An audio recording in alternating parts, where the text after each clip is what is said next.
interesting comments there from some of the people speaking there, especially Uche. And Uche, unfortunately, your preferred candidate didn't win it there. We saw him come second.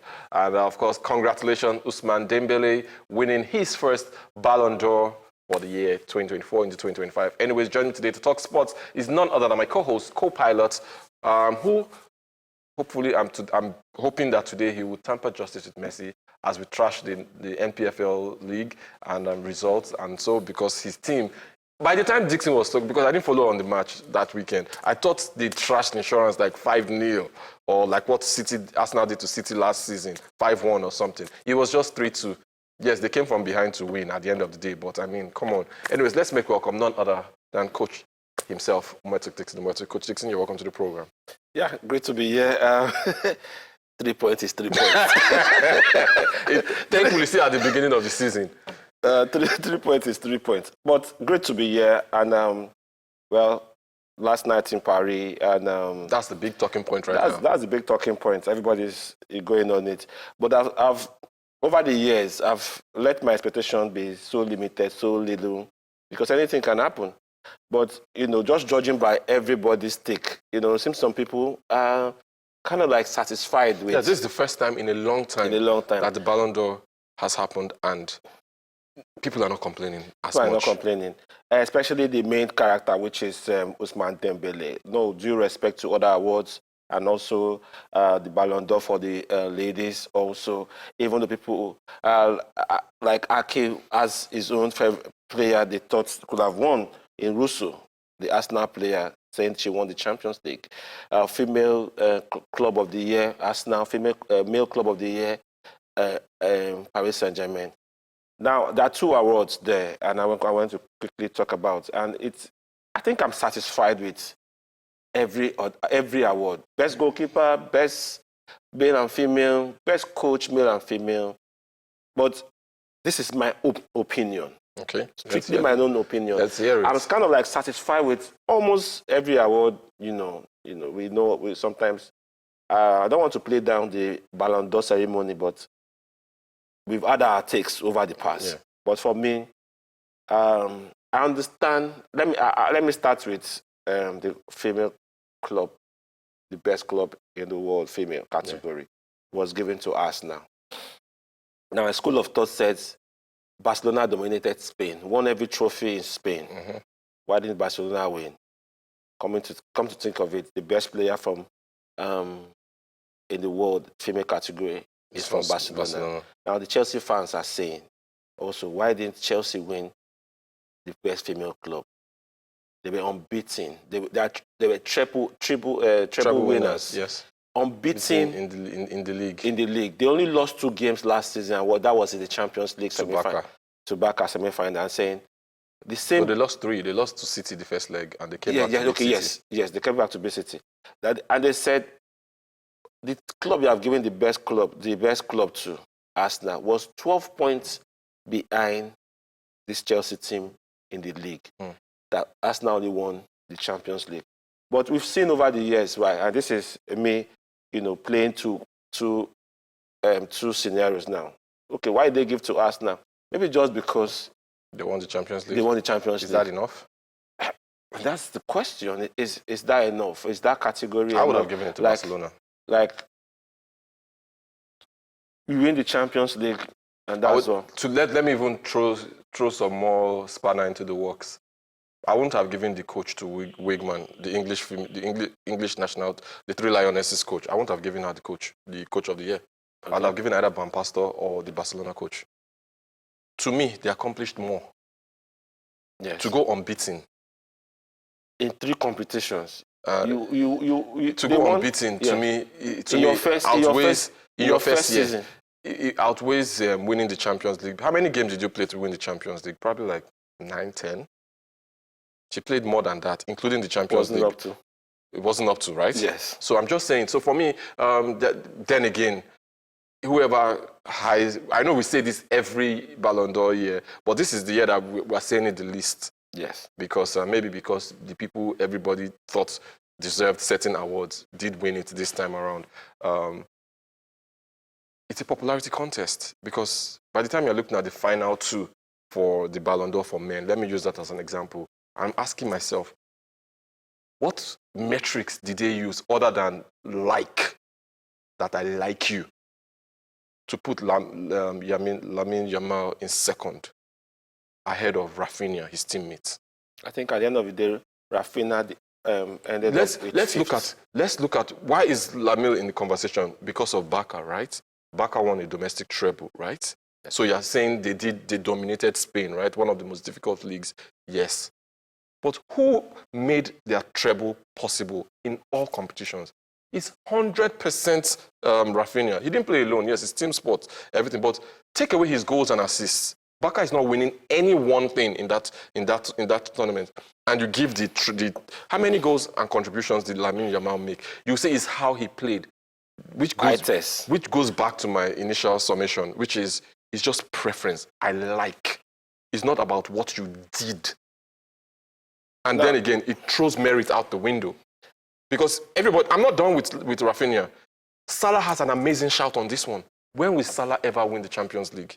If Arsenal... No, the Ballon d'Or. The Ballon d'Or, rather. If Arsenal can win the Arsenal ladies can win the best club for winning just the Champions League alone, and Lionel Messi can win the Ballon d'Or at a time for winning the Copa America, I don't see why Salah has not won it yet. Because he won the league with Liverpool. Amazing goals contribution, 57. Goals and assists. 57, I think, is the highest for the contribution for all the players this season. I think the next to him was 53, which is Gyökeres with his goals. Yeah. Yes. So I'm asking myself, is it? Then again, I've said this, and I always say it, until the judging of players is merit-based, the way tennis is. At the end of the US Open, we already knew that world number one was switching hands. He was going to Alcaraz.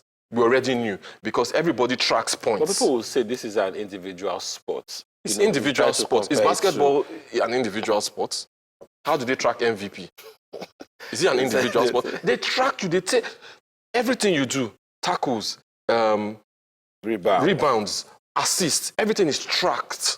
Yes. And they can tell you. That's why you can say LeBron has the most points. He has this, he has that. You can, and with that, you can now start to determine. I know that it's not the same thing. There's something about the presence you bring in a game, how that you can change a game. For example, Cole Palmer. How do you rate someone like Cole Palmer? He finished 8th, by the way. How do you rate someone like that, what he brings to the table? Why doesn't Chelsea have a shout? They won the Club World Cup. If Arsenal can win female team for winning the Champions League, why is Chelsea not second or third? At the end of the day, it just keeps every category. Question marks everywhere. I like the way you go. There's no out and out matrix to determine. It's just like I think they just go to this category and say, okay, you know what? I think one of the things over the years that, especially in Europe, what they've tried to do, and it's this narrative they are trying to push that you win Champions League. I think is to put that Champions League as the ultimate. Yeah. And that's what they've tried to do over the years, that you win Champions League and that supersedes any other thing you win. But the year Messi won Copa America, somebody else won Champions League and it didn't go to him. And it just buttresses my point that it's a popularity contest. I don't want to go this way, I want to go. And a lot of people will say... You don't want to, but you're going to. There are a lot of talks about how sponsors influence who to pick and who not to pick. This is a unique... Adidas. Beyond that, even the club side you represent. Yes. If like Adidas is not, especially for FIFA ceremonies, if Adidas is not sponsoring your shirt, whether club or country, you are in trouble. You are in trouble. You are in trouble. So let us leave there. But one of the things I just look at, we can go on and on in every category. People will see flaws, and some people will be in the other opposite of the flaws you've seen. But I'm just looking at this. This is the 2024 to 2025 season Ballon d'Or, and I looked at it and I said, what came to my mind? This is just me personally looking at it and like, Ousmane Dembele, Ballon d'Or winner, 2024 to 2025 season. history will write that down. Yeah. And it's French, right? One. Will people say that... They first it? No, not French. No. Like, my thought was this guy ever better than Thierry Henry that didn't win it? Because history will come and say, probably was better. People will say... They won't say he was better. People will say, give me the Ballon d'Or winner over the one that didn't win. No. And that's where it now depends on who. I'm a stickler for stats, but there's some... this is one time stats wins. You will say the stat, but the stats show that he won the Ballon d'Or. But the Ballon d'Or was not end on the pitch at the end of the day. They won a quadruple. They won a quadruple, but lost the biggest of them all. People say it was Mickey Mouse. Mickey Mouse, but if they won it, it won't be Mickey Mouse. It's not be a big deal. If they won it, it would have been a clean sweep. It would have been a clean sweep, but they didn't win it. Yes. I'm just saying that at the end of the day, you won because it was a popularity contest. Thanks to the likes of Lionel Messi and Cristiano Ronaldo, they have watered down the potency of the Ballon d'Or. You can't compare the Ballon d'Or that Lionel Messi and Ronaldo won with the one that Marco van Basten won it when he won it. You can't. Why? Because at the end of the day, we've seen the business side of football spoil things. You've pushed certain narratives. Let's not forget that for like a space of 10 years, two people shared this award. And the goalpost kept shifting. This year is most goals scored. This year is international trophy. This year is World Cup. This year is this. It kept shifting.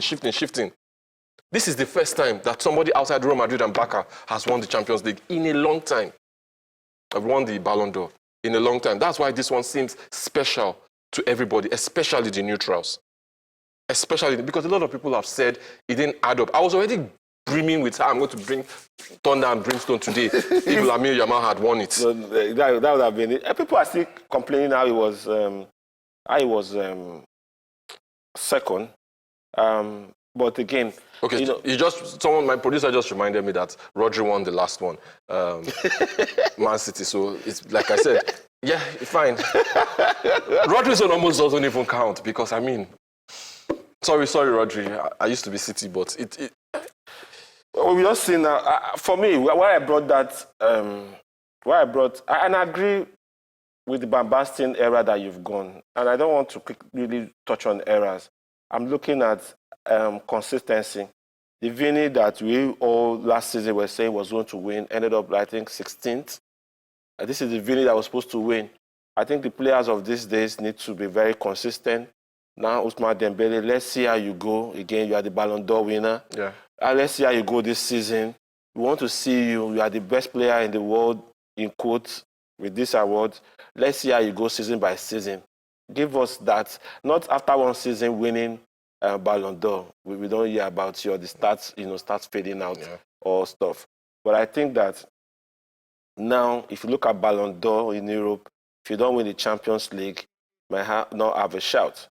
But if that is the case, if you go to the female, people say that Arsenal's Russo deserve it, that she won the Champions League with Arsenal and she won the Euros with England. But Mbombate, was crowned champions. She has won 3 in a row. Backup players have won it 5 in a row now with Alexa also. So we don't know. Now, the reason I've been surfing the nets, and the reason people say the way Mbombate play is fantastic. She controls the midfield. She's a fantastic player. They see Iniesta and Xavi in one in her.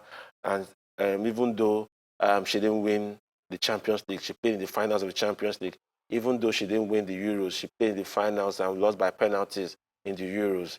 But the overall contribution and that she has given to as for Spain and for Barcelona after winning is huge, more than Russo.